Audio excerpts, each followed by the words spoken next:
Bravo, bravo, bravo, bravo. Citizen, le guise de retard.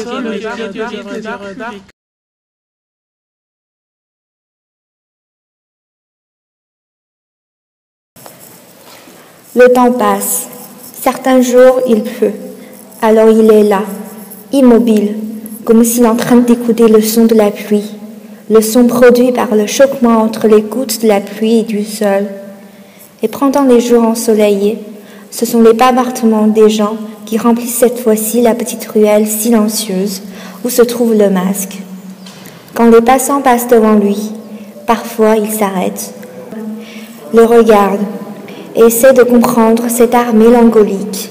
Parfois il passe sans même le remarquer. Avec les yeux fermés, il nous fait croire qu'il est là, en train de dormir, le jour comme la nuit.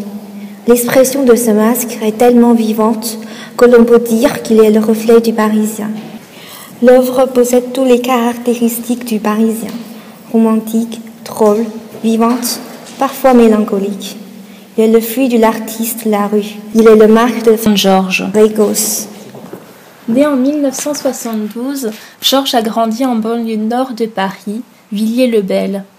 Il fait ses premières armes dans le tag et le graffiti à la fin des années 80, début 90.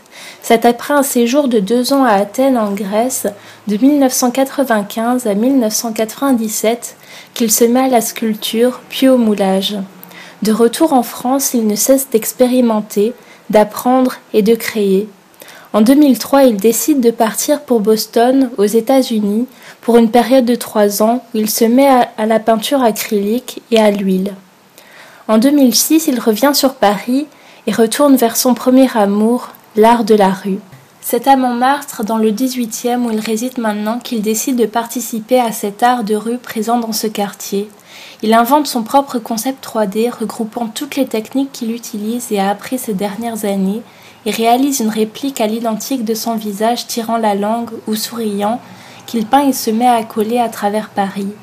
Chaque visage est en quelque sorte un autoportrait, lui permettant d'exprimer dans la rue ses humeurs, ses colères, ses joies, ce qu'il aime ou déteste, ce qui représente Georges.